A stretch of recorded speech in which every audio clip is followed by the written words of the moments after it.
acomodar y podamos hacer el picotillo, dividir el programa en partes y en partes y así tratar diferentes temas que sabemos. Nos escribió, por ejemplo, nuestro amigo, el humorista, escritor y ensayista Eduardo del Llano, y nos dijo, oye, qué bueno, varias personas que lo han visto el programa y les ha gustado la posibilidad. Y es verdad que se nos disparan el número de las personas que ven el programa cuando lo dividimos en segmentos más pequeños. Pero qué bueno que estamos aquí. Hay varios temas a hablar y vamos a caer de lleno en ellos. El primero que yo quería tratar y mencionar es que se efectuaron las conversaciones migratorias entre Cuba y Estados Unidos y al final de las mismas hubo una conferencia de prensa de el viceministro para América del Norte, Carlos Fernández de Cosío, y voy a compartir con ustedes la pantalla donde sale las declaraciones que hizo Fernández de Cosío a este respecto, y son importantes porque se hace en la víspera de la inauguración de una nueva administración que en su primera vertiente, o sea, su primera variante, cuando lo hizo cuando ocurrió entre los años 2016 y 2020, la administración Trump suspendió las conversaciones migratorias con Cuba, que sobre todo tienen como objetivo darle continuidad, regularizar el encuentro para evaluar la marcha de los acuerdos migratorios que ya tienen este año, ya han cumplido, del 1994, 2004, 2014, 30 años, que ilustra la importancia que es que los países se sienten y regularicen, dialoguen, y que generalmente esas negociaciones no solo se agotan en el tema migratorio. Yo quiero poner esos minutos que hay sobre los planteamientos de Carlos Fernández de Cosío, porque lamentablemente muchos de los medios que en la diáspora cubren este tema hacen mutis por el foro y no reflejan la posición que presenta el gobierno cubano a este respecto, que es una posición central a este respecto. Bueno, ahí está, vamos a verla y vamos a ver lo que dice el embajador Cosío. Migratorias con el gobierno de los Estados Unidos. Son ciclos frecuentes que tenemos para evaluar la marcha de cumplimiento de los acuerdos migratorios que existen entre los dos países y que responden al compromiso mutuo de tratar de garantizar que la migración entre Cuba y los Estados Unidos sea ordenada, segura y regular. Nosotros podemos calificar de constructivo el diálogo que tuvo lugar hoy. Fue franco, fue constructivo, y nosotros le prestamos mucha importancia a este tipo de intercambio y a la cooperación que debe resultar de estos intercambios. En el diálogo, Cuba reiteró la disposición a cumplir con los compromisos que ha asumido y, por supuesto, reclama de parte de Estados Unidos un compromiso similar en el cumplimiento de los acuerdos. Estos son acuerdos integrales que se cumplen sobre la base de la reciprocidad y, por tanto, nosotros en materia migratoria actuaremos en reciprocidad y consecuente con la manera en que la parte estadounidense cumpla con los compromisos que ha asumido. El tema migratorio, como hemos expresado nosotros muchas veces y dijimos hoy, tiene una contradicción fundamental con los acuerdos que firmamos. Existe en Estados Unidos una cifra importante de cubanos y de cubanos que marchan a Estados Unidos movidos por dos causas fundamentales.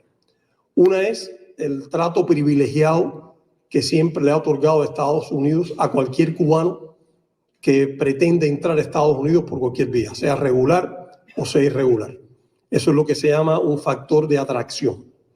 Y existe también lo que se llama un factor de empuje, que es una política de bloqueo económico dirigida a deprimir los niveles de vida del cubano que vive en Cuba y que es un factor que empuja al ciudadano a emigrar a los Estados Unidos.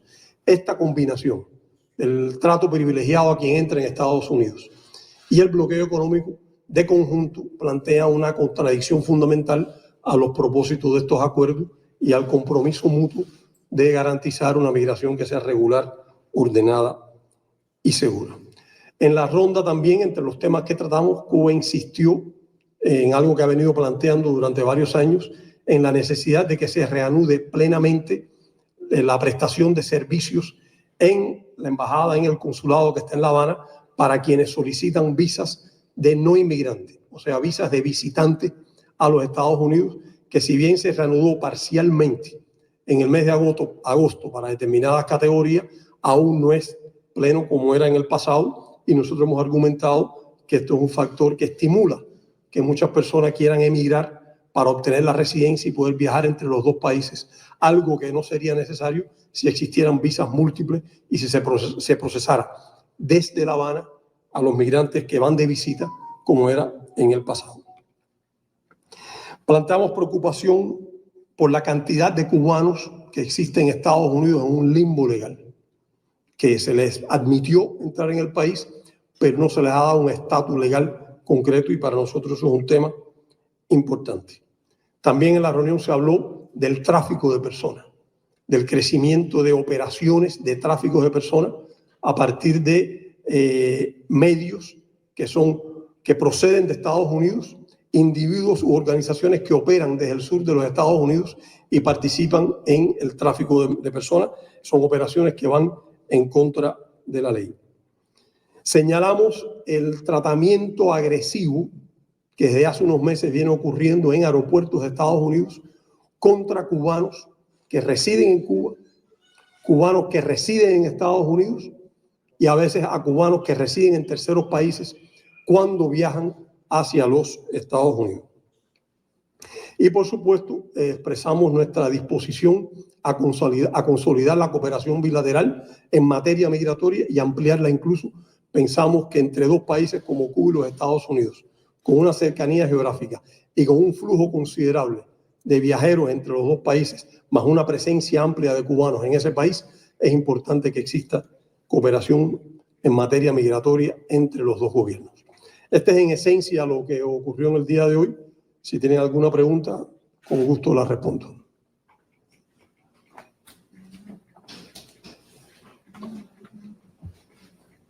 Se acabó. Mira, yo creo que es importante conversar ahora sobre algunas de las cosas que dijo el viceministro Cosío ahí y que ilustran la posibilidad de que haya cooperación en temas de común acuerdo, incluso o de común interés para incluso la administración que entra.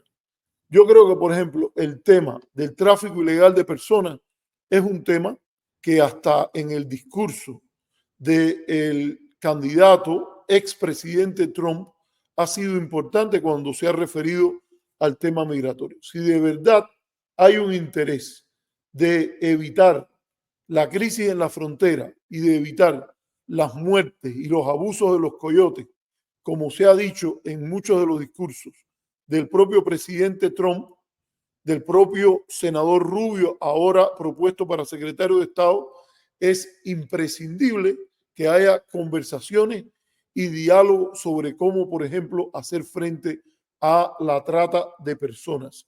Esto es un elemento en el cual, básicamente, si hubiese algún problema, si hubiese algún tema a discutir, tiene que hacerse o debería hacerse, no decimos tiene, porque muchas veces las razones de poder influyen en que esas cosas no ocurran así, deben hacerse en un diálogo respetuoso, buscando reciprocidad y concordia y actividad conjunta entre los dos gobiernos. Y esto es algo que justificaría la continuación de estas conversaciones periódicas. Otro tema importante que el embajador Cosío mencionó aquí son los efectos de empuje y atracción que tiene el tema migratorio. Yo voy a hablar con claridad en este tema. Yo tengo una discrepancia central con el enfoque del gobierno cubano hacia la ley de ajuste cubano. A mí me parece que la ley de ajuste cubano es impensable sin la política de bloqueo. O sea, el ataque debe ser a la política de bloqueo y a la ley de ajuste cubano dejarla tranquila. ¿Por qué? Porque quienes primero quieren hoy acabar con la ley de ajuste cubano son los congresistas del sur de la Florida, que de origen cubano, y que son los que interpretan con razón de que la inmigración sirve como válvula de escape ante las presiones que ellos hacen desde la política llamada de presión extrema contra Cuba, y la idea es que Cuba como sociedad estalle para que como resultado de ese estallido social se produzca la caída, el colapso del gobierno cubano. Se predica casi como una concesión se hizo en 1996 durante el debate de la ley Helms-Burton, que mucha gente demostró en el Congreso que lo que convenía a Estados Unidos en última instancia era una transición gradual y pacífica a la democracia en Cuba. Nunca de que se produjera un colapso súbito ni una situación de inestabilidad, pero en la práctica la ley Helms-Burton es continuidad no solo de la enmienda Platt en tanto interferencia en los asuntos internos de Cuba, sino también de la política enunciada en el Memorándum Majory, que habla de crear hambre y desesperación. Es un mecanismo causal muy bien explicado en el memorándum. Crear hambre y desesperación, caída del salario real, de allí conducir a la inestabilidad y el caos, y de allí conducir a la caída, el colapso del gobierno cubano. Algo que ni le conviene a Cuba, ni le conviene a los diferentes factores interesados en el establecimiento de una verdadera democracia con un estado moderna, con un estado de bienestar, con una economía, una sociedad económica democrática, economía mixta, con un mecanismo liberal de competencia política, y eso es lo que estas personas no quieren y han ido apuntando en ese sentido. Entonces, yo creo que hay que escuchar las cosas que ha dicho el viceministro y pensar en qué manera adoptar ante eso, como inmigración, como diáspora, como exilio, como usted lo quiera poner, una actitud constructiva a este respecto. Y yo creo que este fue el inicio de la conversación. A mí me parece que quienes verdaderamente, y el gobierno cubano debería ya, en mi opinión, callarse y no estar hablando tanto de la ley de ajuste cubano, porque en realidad los verdaderos enemigos hoy, el gobierno en los Estados Unidos, nadie en el Congreso ni a nivel político aboga por eliminar una ley para satisfacer las protestas del gobierno cubano, y mucho menos en esta cuestión migratoria. El debate en los Estados Unidos, por lo menos de donde yo lo estoy diciendo, puede ser que el viceministro Cosillo está hablando al público interno, y por eso yo no estoy diciendo que él se calle ni nada de eso, sino que él es el que lo está diciendo. Pero en el contexto norteamericano, el que se vive aquí, los verdaderos enemigos de la ley de ajuste cubano y de la aceptación de los cubanos que vienen de Cuba son los congresistas del sur de la Florida, que no quieren quitar el bloqueo. Aquí habría una manera lógica. Tú revisas el diagnóstico y revisas ese diagnóstico repetido hasta el cansancio por los congresistas, por el senador Rubio, por el senador Menéndez en su momento. Vamos a recordarlo que él ha sido pieza, parte y contraparte, arte y parte fundamental de la maquinaria pro bloqueo, y por los congresistas, el resto de los congresistas, Rubio, Menéndez, Ted Cruz y otros, y es de presentar a Cuba como una Corea del Norte en el Caribe o como una Alemania hitleriana a 90 millas. Es un diagnóstico falso. Lo hacen para justificar la política especial que tienen contra Cuba de un bloqueo casi total económico, comercial y financiero. Entonces no quieren revisar el diagnóstico, pero quieren revisar la política en lo migratorio. ¿Para qué? Para cerrar lo que ellos saben que es una válvula de escape ante las presiones que le están poniendo a la olla para que revienten. Hay que tener la cara muy dura para decir que en Cuba hay una Alemania hitleriana en el Caribe que justifica la política de bloqueo, que no se le aplicó a la Europa Oriental, que no se le aplica a China, que no se le aplica a Vietnam, que no se le aplica a ningún país comunista o no, que no sea democrático, y entonces decir que a los que brinquen la cerca del supuesto campo de concentración, tú los vas a mandar de vuelta. Hay que tenerle, repito, la cara de cemento para hacer una cosa así. Y entonces eso es lo que están haciendo. Y hay que dejarlo para que quede claro ante la población cubana y ante la población de la emigración quiénes son los verdaderos enemigos de la ley de ajuste cubano. Vamos a escuchar las palabras del viceministro Cossío. Sí, acá buenas tardes, viceministro. Juan Carlos Espinosa de la agencia EFE. Preguntarle, hablaba sobre los cubanos que se encuentran en un limbo legal. Es bien sabido que la próxima administración ha hablado muy públicamente sobre deportaciones masivas. Este tema y la posibilidad de que esas deportaciones masivas incluyan a cubanos que no tienen un estatus legal en Estados Unidos se abordó, y en ese mismo sentido, ¿qué estaría haciendo Cuba para prepararse ante esa posibilidad? Gracias. En el diálogo no se habló de deportaciones masivas, pero nosotros hemos escuchado los planteamientos que algunos políticos en Estados Unidos han hecho sobre el tema. Aquí es importante recordar que existen acuerdos migratorios entre Cuba y los Estados Unidos. Y cualquier tema de esta característica, incluyendo las deportaciones que pueda haber, tienen que hacerse en el marco de lo que establecen los acuerdos. Y en ese contexto no es realista pensar en que vaya a haber deportaciones masivas desde Estados Unidos a Cuba. Pero tan importante como esto es el hecho de que los planteamientos que se han hecho parecen bastante drásticos y yo diría que bastante injustos.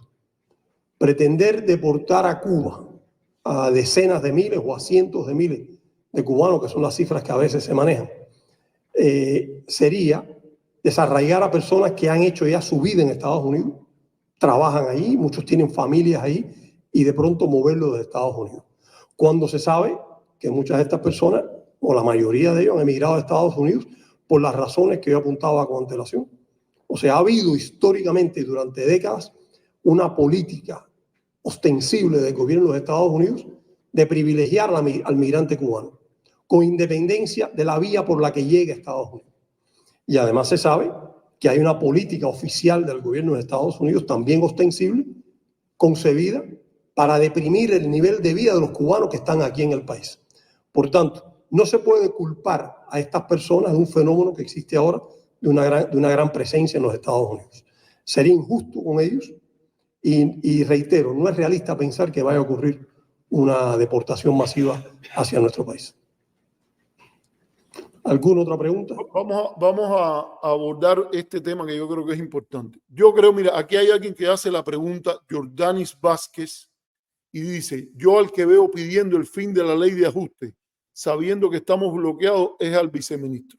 Bueno, yo creo que tú tienes razón, el viceministro ha pedido el fin de la ley de ajuste cubano, pero yo te recomiendo que busques las intervenciones de Rubio, del senador Rubio, que busques las intervenciones de Díaz Balart, y para que veas cómo ellos están hablando todo el tiempo de que esta ley es algo que está en peligro porque las personas vienen y regresan a Cuba al año y un día. Es mentira, primero, lo que dicen Rubio y esas personas. Vamos a ver, a lo mejor hasta te podemos encontrar un video donde salen ellos hablando de este tema de la ley de ajuste cubano. Sale Rubio diciendo todo esto. Yo te digo, Jordanis, yo no conozco muchos senadores que estén pendientes de lo que diga Carlos Fernández de Cossío, pero yo sí te digo que hay muchos senadores que están pendientes de lo que diga Rubio. Y te voy a decir, no conozco a ningún senador que no sea de los partidarios del bloqueo que se haya estado motivando para levantar eso como un problema, que la gente venga de Cuba y al año y un día o al año y 6 meses o al año y a los 2 años vayan a Cuba a ver a su familia. No conozco, fíjate, te digo, no conozco ningún otra persona que haya traído eso a la palestra. ¿Quiénes lo han traído, Jordanis, en el contexto norteamericano? Y te digo, la mejor manera sería que me demostrara qué senador de Illinois, qué senador de Michigan, que es senador de California, está tan preocupado por la ley de ajuste cubano y de que la gente venga, se beneficien de lo que la ley de ajuste cubano les da y después vayan a Cuba a ver a su familia. Yo no conozco a ninguno. Sí, fíjate, el debate está ahí en lo sencillo. Ya sabemos dónde la polémica descansa. Yo digo que los que han agitado el problema para después aparecer como solución, que es meterle la coyunda a la gente para que no vaya a ver a su familia, son los partidarios del bloqueo. Entonces, tú me lo puedes demostrar de una manera distinta, mostrándome quién de los otros ha convertido eso en una prioridad. Entonces, te lo voy a poner para que quede, para que te quede claro. Quienes han estado con la pituita desde el 2013, 2014, desde que empezó la posibilidad de un entendimiento, fíjate que te voy a dar hasta alguien con el cual he discrepado ideológicamente y que se dio cuenta que eso estaba mal para los cubanos y que los cubanos los verían mal. Fue Carlos Alberto Montaner el que él dijo que bajo ninguna circunstancia los cubanos deberían abogar por ninguna reforma a la ley de ajuste cubano, incluso en la presencia de masivos regresos a Cuba por personas que vivían en los Estados Unidos. ¿Tú sabes por qué? Porque eso le abre a los cubanos un camino, una especie de amnistía especial que les permite no vivir en los Estados Unidos en una penumbra legal. Y eso es lo que está diciendo también el viceministro, que esas personas se fueron desde un diagnóstico que él hace, que a mí me parece incompleto, pero no incorrecto. Es incompleto porque no dice todas las cosas que nos motivaron a muchos de nosotros, incluyendo a mí, a irme de Cuba y que me provocó el gobierno cubano. El gobierno cubano me provocó que yo me fuera porque yo, que no soy comunista, no podía llegar a hacer las cosas que los comunistas pueden llegar a hacer en Cuba. El gobierno cubano me provocó por su mal manejo de la economía, por impedirme viajar afuera y hacer uso de mi libertad de viaje, que yo pudiera vivir una vida de intelectual como la que yo aspiraba. Fíjate, eso yo no te lo niego. Ahora, el diagnóstico que hace el embajador Cosío de que hay fuerzas de empuje que están asociadas, más allá que los problemas del gobierno cubano, a la política de bloqueo que está dirigida abiertamente a deprimir el nivel de vida de los cubanos, es verdad. Y todo el que sea honesto, yo sé que la gente de Toque, de ADN y de todos esos lugares, porque no son honestos, no lo hacen. Pero tendrían que hablar de la multicausalidad de esa migración y poner el peso importantísimo que tienen las políticas de asfixia contra Cuba. Entre ellas, por decirlo claro, y a lo mejor, Jordani, tienes que discutir con el analista que más tiempo llevó en la CIA analizando el tema de Cuba y América Latina, Fulton Armstrong, que dijo que en la crisis económica de Cuba el factor fundamental es la guerra económica de la cual Cuba es víctima. Puede que te guste, puede que no, pero tienes que discutir con alguien que tiene una autoridad de la cual yo no sé quién tú eres, pero él no tiene. A él le sobra, que es la autoridad de haber sido el hombre en la CIA que analizaba a Cuba. Fulton Armstrong hoy está en el Centro de Estudios Latinoamericanos de la American University y les ha dicho eso. Yo sé que se lo han ocultado, yo sé que nunca ha habido un programa del Toque para refutar los argumentos que dio Fulton Armstrong a la Voz de Alemania. Yo sé que no lo ha hecho ADN, yo sé que no lo ha secado, yo sé que no lo hacen todos ellos, pero la realidad es que lo dijo y lo explicó. ¿Por qué en detalles la guerra económica contra Cuba era un factor primordial en explicar la crisis que vive el país? Y el viceministro lo dijo, y eso es verdad, porque cuando uno quiere ser honesto, tiene que simplemente estar de acuerdo con lo que es la verdad, la diga quien la diga. No me importa si, como dijo una persona anteriormente, que lo que es inconcebible es que alguien vaya y defienda lo que ocurre ahí. Mire, yo defiendo lo que ocurre ahí si está en lo correcto. Y si no está en lo correcto, no lo defiendo y ya. Pero yo no tengo, a mí nadie me puede imponer que yo tenga que cerrar filas con gente que han sido parte de este problema desde que llegaron y pusieron el primer pie en el sistema político norteamericano, promoviendo la política de guerra económica. Así que por ahí estamos esto bien claro por dónde vamos a salir.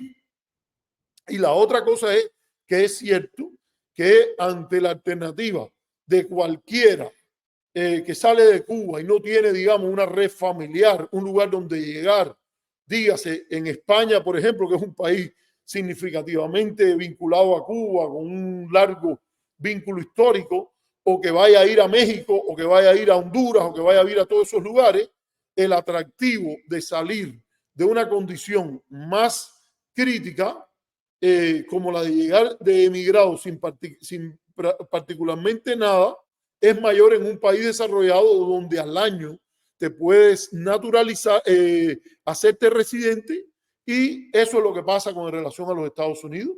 Y es cierto que ese sector que está ahí, que no está regularizado hoy, no es el responsable de esa situación. Son gente que vinieron motivados por eso a los Estados Unidos. Por cierto, que hubo un video que no lo acabo de encontrar, que es, pero que lo vi en uno de los programas de otros influencers, en el cual sale una entrevista a varias gente en Cuba y sale hasta una muchacha diciendo el problema que representa para los que quieren venir a estudiar en los Estados Unidos, una preocupación bien legítima que alguno que otro la ha ridiculizado. No es una preocupación bien legítima de cualquier joven que quiere progresar en su carrera profesional, técnica, etcétera, porque en los Estados Unidos hay universidades que están entre las mejores del mundo y tú quieres venir a estudiar aquí, como me pasó a mí. Yo hubiera querido venir y estudiar en los Estados Unidos y escoger a mi tiempo, a mi aire, si quería regresar o no a Cuba. ¿Por qué no lo hice? Porque tenían allá la limitación de los 11 meses. ¿Por qué me pude acoger a la ley de ajuste cubano? Porque me lo permitía y lo hice. El que quiera que eso no exista, sencillamente acepten la secuencia apropiada. Primero quitas el bloqueo, eliminas las condiciones de emergencia, empiezas a pedirle a Cuba que sin condiciones de emergencia también ellos operen con normalidad, y como resultado de ese proceso quitas la ley de ajuste cubano al final del proceso. No empieces por el final, que es tratar de cerrar la válvula de escape de una olla a la que le estás dando candela día, noche, tarde, noche y madrugada. No sé si está ahí lo de Rubio, ahí que lo podamos poner. Si podemos lo subimos. Vamos a ponerlo ahí para ver qué es lo que él dice de la ley de ajuste cubano. Vamos a ver. Ok, no, vamos a seguir entonces con lo de Cosillo. Por favor.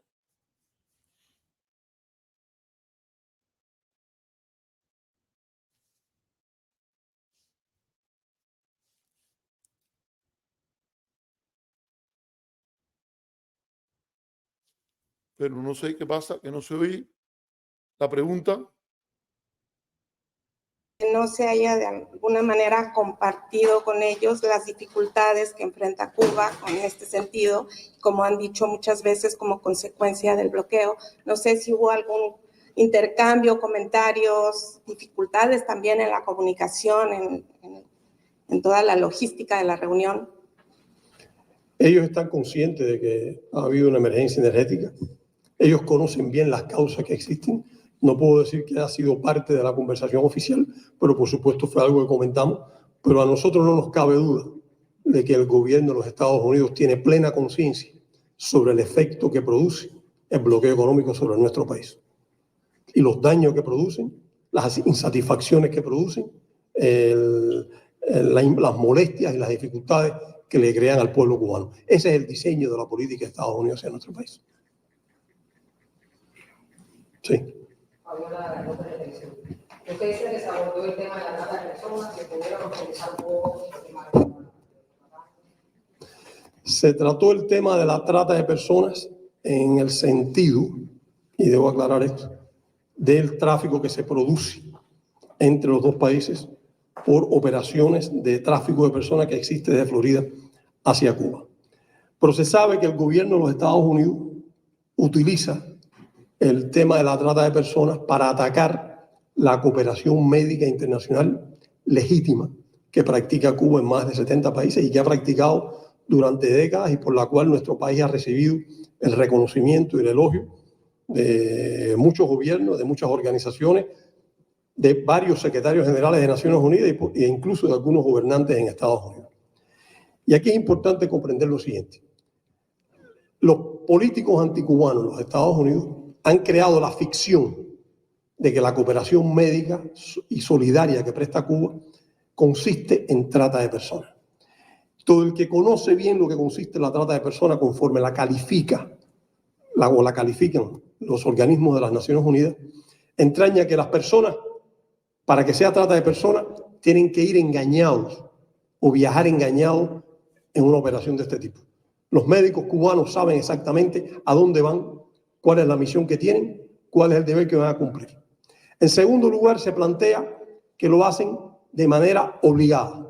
O sea, es una obligación lo que van a cumplir, que es lo que, como si fuera una esclavitud, que es lo que hace la trata de personas. Todo médico cubano, todo colaborador cubano que va a otro país, sucede mayormente en países del llamado tercer mundo o países en desarrollo, lo hace voluntariamente. Y una tercera característica es que lo hacen sin pago o se les restringe el pago. Se sabe bien que los profesionales de la salud cubanos, los médicos cubanos, como todos los profesionales y todos los colaboradores cubanos, cuando cumplen misión, reciben en su totalidad el salario que perciben en Cuba. O sea, en el tiempo, el periodo que están cumpliendo misión, reciben su salario en Cuba.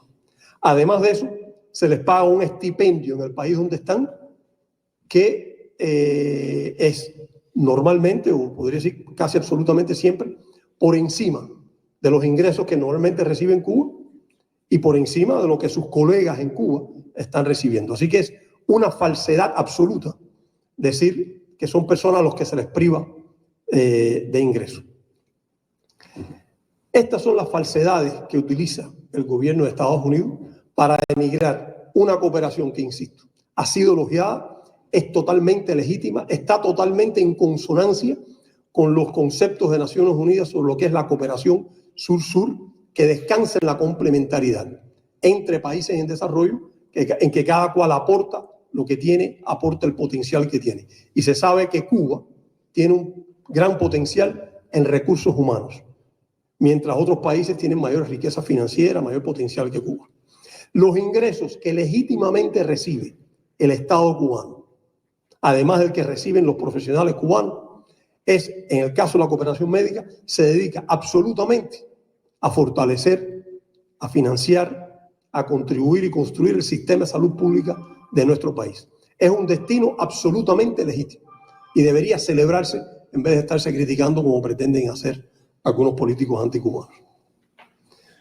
Admito una pregunta más si la hay. Vamos a comentar sobre esto. Mire, usted puede tener discrepancias, como yo las tengo. O sea, yo fui a un programa con María Elvira y María Elvira me preguntó, ¿usted le gustaría irse a trabajar a otro lugar donde le paguen tanta cantidad de dinero? O que dijo, o que usted vaya allí y no se pueda llevar a su familia, que su familia no puede estar con usted, incluso si usted puede pagarlo. Y yo le dije a María Elvira en esa entrevista, claro que no. A mí me parece que hay cosas que podrían hacerse que serían más respetuosas de los derechos, de las libertades, de las posiciones que tienen esos médicos en esas misiones. Pero como dijimos en un programa que hicimos aquí, en que discutimos la acusación de esclavitud presentada por grupos en Miami contra ese tipo de cooperación y contra particularmente PAHO, la Organización Panamericana de la Salud, eso no tiene nada que ver con trata de esclavos ni con esclavitud. Es una falta de respeto a lo más elemental que es el reconocimiento histórico que la tragedia, el mal de males de la historia de Cuba es la esclavitud y posiblemente el pecado original, como lo llamó en un gran artículo en la revista Foreign Affairs Annette Gordon Reed, el pecado original de los Estados Unidos, que fue la esclavitud. Esto de los médicos cubanos en otros países cumple los argumentos que dijo el viceministro, les guste a estas personas o no. Nadie va allí con una pistola en la sien. Las personas que van de médico a esos lugares pueden haber dicho que no en su país, en Cuba, y decir yo no voy y no les pasa nada. ese cuento, te lo digo que yo lo he conversado con médicos aquí y médicos allá, y me dicen, si yo digo, yo no quiero ir, incluso hay que expresar una disposición a ir. Que alguien vea que eso es una manera de escaparse de un sistema que a él no le gusta, bueno, eso es parte de la vida. Pero a partir de ahí, enumbrar de que te estás aceptando ser esclavo para poder escaparte, eso es una mentira. Empiezas a mentir. Los errores, abusos, problemas que tiene el sistema cubano se le pueden reconocer diciendo verdad, sin inventar estas cuestiones, como de que hay una esclavitud de los médicos, ni mucho menos. Van voluntariamente, se les pagan. Si no quieren estar ahí, se regresan a Cuba. Eso no es nadie que está ahí obligado. Dijo María Elvira, yo recuerdo que en aquel momento del programa María Elvira me dijo, a mí me han dicho que el que no quiera ir a Angola, hay mucha gente que dice que el que no quiere ir a Angola, el que no quisiera ir a Angola, cuando yo le dije el orgullo que tenía, porque en Cuba se hubiese luchado contra la apartheid, me dijo, eso fue a la cañona o a la fuerza que las personas eran llevadas allá. Hay que llenar de mentiras la guata, el saco, para poder justificar el bloqueo y para poder justificar este tipo de cosas. No, mire, siéntese a conversar, discuta la manera de la verdadera trata de personas, porque ir y recoger personas allá violando las leyes es ilegal. Siéntase y discuta eso, hable con los otros gobiernos, siéntase con el gobierno de Claudia Sheinbaum y dígale, Claudia, usted tiene un compromiso con las libertades y los derechos humanos, que los médicos cubanos puedan venir acá con sus familiares. Yo me temo que ese camino, que es el camino correcto, el justo, el basado en la objetividad, no se toma porque hay el temor que venga el médico a México con su familia y se quede allí. Y en eso es verdad que perjudica al gobierno cubano, pero también crea un ambiente, si eso se normaliza, en la cual el médico cubano queda como una persona normal, formada dentro de un sistema específico, lo que ha invertido en educación médica, y es importante, y después encuentra trabajo respectivo en México, en Bolivia, en donde quiera que va, como pasaba, por ejemplo, con Chile, incluso con un alcalde de Santiago de Chile que era de derecha. Ese es uno de los. Y la otra es que el médico cubano con toda su familia, digamos, en Honduras, en determinado momento puede decir, mira, no quiero regresar, no me conviene Honduras y me muevo hacia los Estados Unidos. ¿Cuál sería el problema de eso? Si se quiere hablar de derechos humanos, no hay que reconocer acaso el papel importante que juega en mejorar las condiciones de salud en esos países y en Cuba, donde se han estado deteriorando extraordinariamente por la falta de las, digamos, de las rodillas económicas sobre las cuales se levantó un sistema de salud que se está haciendo insostenible porque no tiene la base económica y que tiene que buscar otras formas de manifestarse. Bueno, esa es la opción que tienen. Hay una manera de hacer esto de una manera constructiva, de levantar el interés de derechos humanos en manera constructiva. Quiero aprovechar aquí, porque hubo el comentario de una persona que se hace, a propósito, de nuevo te vuelvo a decir lo de Humberto Acosta Mendive. Él sube aquí y pone dinero y se pone su comentario.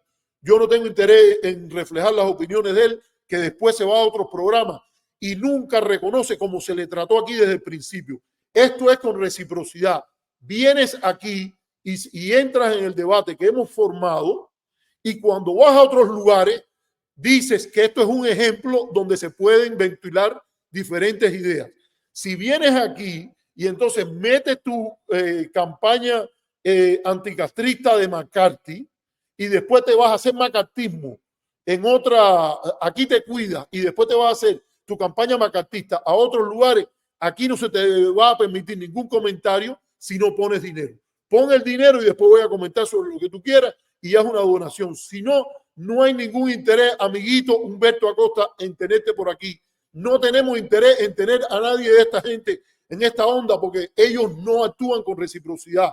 Cogen toda tu civilidad, se la meten en el bolsillo y salen corriendo sin decir en ningún momento los reconocimientos que te tocan por ser más civilizado, abierto al debate, a conversar de una polémica intelectual que los otros lugares donde ellos se meten. Así que eso yo me imagino, Mendive, que está claro. Yo no voy a subir ningún comentario de él, pero además en el chat es sencillo, que pague. Quiere venir a opinar aquí, que pague. Es así como es esta jugada. Entonces, quiero aprovechar esto. Mira, ya, si él no lo hace, lo hago yo, para que estés estás te pongo un tiempo de espera y cuando entres tienes que entrar con dinero, si no te vas. Es como es la jugada aquí. Entonces,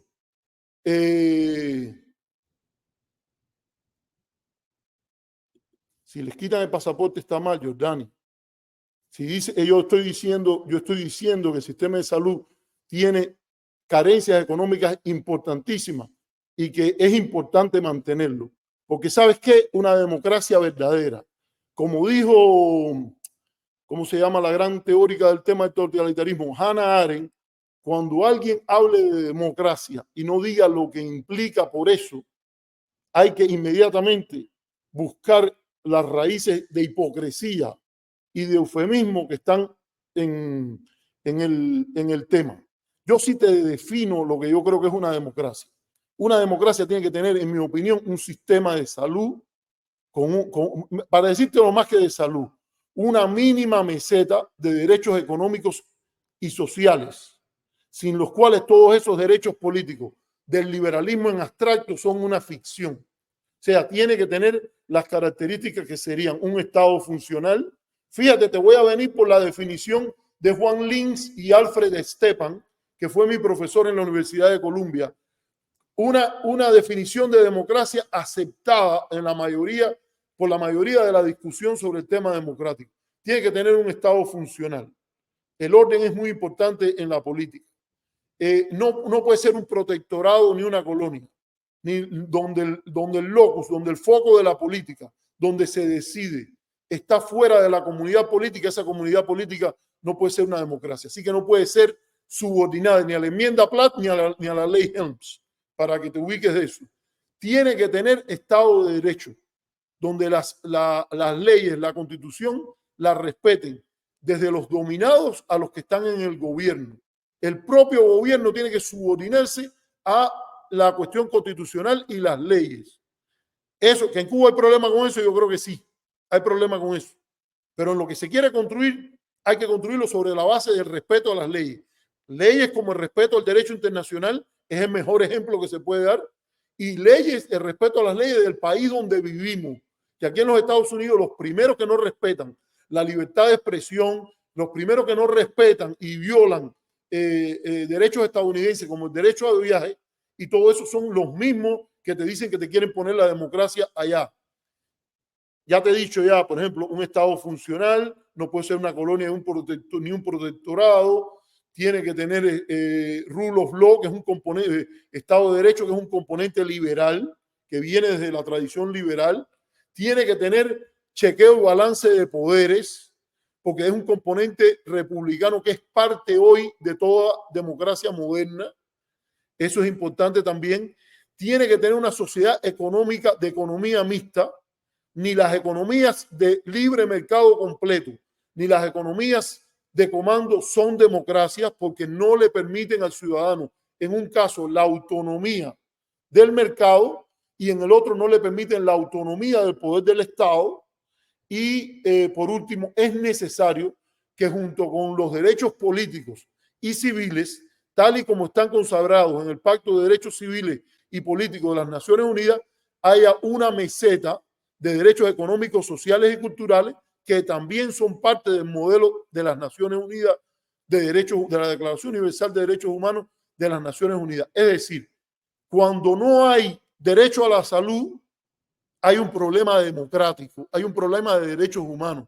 Cuando no hay un derecho a la educación pública que incluya desde el primer niño hasta el último, que llega a la edad escolar de 6 años hasta que termine su último año de preuniversitario, lo que se llama la educación básica de cobertura universal gratuita, eso es un derecho tan importante como las elecciones libres y competitivas. Ahí tienes un problema de derechos humanos.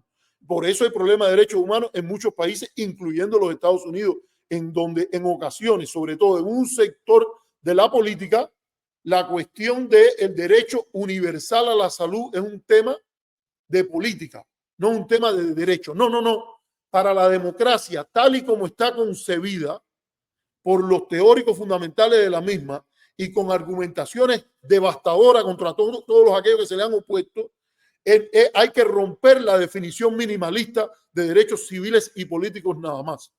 Tienes que incluir todos los artículos de la Declaración Universal de Derechos Humanos donde se habla por derecho desde una matriz de Estado liberal, democrático y de bienestar general. La parte de bienestar general debe ser un objetivo de cualquier gobierno, del sistema de cobertura universal de salud, con todos los defectos económicos que tienen, que nos ponen a correr, porque da grima ver las imágenes de los hospitales en Cuba muchas veces, pero de donde hay que partir es de allí a que se convierta en un sistema efectivo de acceso a la salud a toda la población.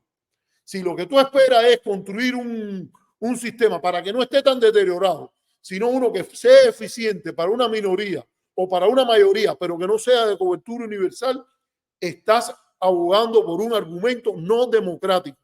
Es siempre preferible para que todo el mundo tenga sus derechos un sistema de estado de bienestar general con una alta taxación, un alto porcentaje de impuestos para aquellos que les va mejor. Así que bueno, te respondí eso y espero que salga por donde viene la cuestión de la democracia, porque yo sé que ustedes están embullados. Hay algunos de ustedes ahí que vienen con la cosa de Trump y de Trump y de Trump y de Trump y creen que van a venir a imponernos a nosotros o al resto de la gente que ni somos miembros del Partido Comunista, ni mucho menos las concepciones de ustedes de lo que es promover una democracia que no tiene argumento ni basamento ninguno, porque es un liberalismo del siglo XIX que no tiene nada que ver con la ley internacional, con la Declaración Universal de Derechos Humanos, con los pactos de derechos civiles y políticos. Vienen a inventar. Ustedes son fundamentalmente anticomunistas, anticastristas de la Guerra Fría. No tienen nada que ver con lo que significa la era de los derechos humanos. Así que por ahí no vengan, que ya ustedes saben que conmigo no va a haber esa concesión. Yo no estoy ni el Partido Comunista es mi partido, ni las hordas anticastristas, macartistas que predominan en el enclave autoritario tienen que ver conmigo nada. Lo mío es abierto, fíjense. Ya yo llevo 20 años aquí aguantándole y les voy a aguantar 20 años más.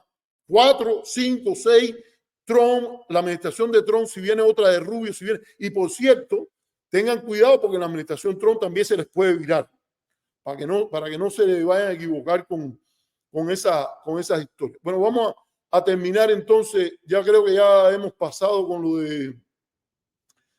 de Cosillo, y yo quería agregarle una cosita más que tiene que ver con lo que dijo Cosillo, con el maltrato a ciudadanos cubanos que han pasado por aeropuertos de los Estados Unidos. Yo creo que particularmente en el aeropuerto de Miami se han dado incidentes que dan pena de que en una comunidad que se ilustra o que se quiere plantear democrática estén con el cuchillo en la boca molestando a personas que simple y llanamente tienen una postura distinta a la de ellos. Ya hay tradición de esto, porque al propio cardenal Ortega lo molestaron allí, venía con un pasaporte diplomático porque él era cardenal y viajaba como un diplomático del Estado Vaticano, y de todas maneras lo humillaron, lo metieron para un cuarto, le quisieron revisar que se bajara parte de la ropa, todo ese tipo de cosas. Pero ahora lo siguen haciendo y le confiscan, por ejemplo, a un académico como Carlos Alzugaray, le confiscaron en determinado momento una computadora, y a otras personas que los han estado molestando. Y eso yo creo que en parte puede ser que el Estado, el gobierno norteamericano esté envuelto en eso, pero los principales motivadores de esto es ese sector anticastrista de Guerra Fría, radical, macartista, que no tiene nada de democrático. Son los que se oponen al derecho a la salud, son los que se oponen al derecho de viaje de los estadounidenses, etcétera, etcétera, etcétera. Y entonces yo creo que es muy importante que, no sé qué es lo que pasó aquí, a ver, a las únicas personas que les molesta, y yo creo que es importante decirlo, que ellos lo han dicho, que alguien viaje a otro país, es a ese sector. Lincoln Díaz Balart recordando, pasé por el aeropuerto de Miami y estaban ahí con absoluto descaro, con sus maletas llenas, grandotas de cosas para llevar para Cuba. Eso no es ningún absoluto descaro. Eso es lo que pasa en una democracia. Tú no quieres llevar nada para Cuba, ni quieres viajar a Cuba, no viajes tú, viaja a otro y tú no haces más nada. Eso es buscar un conflicto cuando nadie lo ha buscado contigo. A ti yo te he pedido que tú vayas a Cuba. No, yo no te he pedido que tú vayas a Cuba. Tú no te tienes que meter en mi derecho a volver a Cuba cuando me dé la gana. Y el que está ahora haciendo la campaña contra la ley de ajuste cubano eres tú. Y fíjense, yo no dudo que un día la quiten, pero que quede claro quiénes son los responsables, para que históricamente se sepa por dónde vienen esta gente. Entonces, eso es un tema que yo creo que es importante hacer. Entonces, han molestado y molestan a los que viajan por ese aeropuerto, en los pocos que a veces pueden viajar, porque ni siquiera hay un intercambio educativo, intercambio académico regular, etc. Entonces, si de verdad quieren ser demócratas y se pasan la vida obsesionados con criticar las cosas que han estado mal, que han estado, yo no digo que no hayan sido así. En el contexto cubano, tú haces todo lo contrario a lo que tú crees que es un comportamiento antidemocrático. A ti, como en mi caso, me dolió que hubiese la tarjeta blanca y los 11 meses, yo no abogo por ninguna política que restrinja el derecho de viajar de ningún cubano, de ningún norteamericano y de ninguna parte. Eres tú el que viniste con el software, viniste con el hardware de la mentalidad totalitaria, de querer controlar para mover tu agenda anticastrista a toda la línea, incluso si tienes que pisotear derechos democráticos de los demás, y por eso aboga por esas políticas. Y así es que le sale a ustedes la cosa, ¿no? Y se le ve la cola peluda de que ustedes no son ningunos demócratas. Aprobaron un golpe de Estado en Honduras, celebraron, fue el lugar donde se celebró el golpe de Estado contra el presidente mártir de la democracia latinoamericana el 11 de septiembre de 1973, Salvador Allende Gosen, etcétera, etcétera, etcétera, que ilustra que las credenciales democráticas de ese sector hay que cuestionarlas y hay que revisarlas y decirle, mira, si tú quieres decir que eres demócrata, tienes que comportarte de tal manera. Este es el caminito, esta es la horca caudina por debajo de la cual tienes que caminar. Lamentablemente, vuelvo a repetirlo, voy a tener que bloquear a Costa si vuelve a tratar de llegar, porque el camino de él es sencillo. Yo no sé qué parte de la palabra no, N-O, él no entiende. Sus comentarios aquí son válidos si pone dinero. Si no hay dinero, el capitalista aquí soy yo. Y si no pones dinero, no va a haber comentario. Para que entres por donde tienes que entrar, esa es la horca caudina que te toca y que yo disfruto en hacerlo a ustedes pasar bajo ella. Y si no, no vas a pasar, para que no te vayas a equivocar en ese sentido nunca más. No, lamentablemente, afortunadamente no son un Estado, pero ilustran con el poder que tienen en una ciudad, ilustran de lo que son capaces. Para que quede claro. Bueno, vamos a terminar ahora aquí y regreso en después de un primer receso, voy a regresar con otros dos temas que tengo que tratar. Nos vemos en unos minuticos, que voy a tomar un poquitico de agua. He estado un poco intenso porque estos son temas que yo lo he ido, mira, y este último me llegó reciente. Así que nos vemos en un minutico.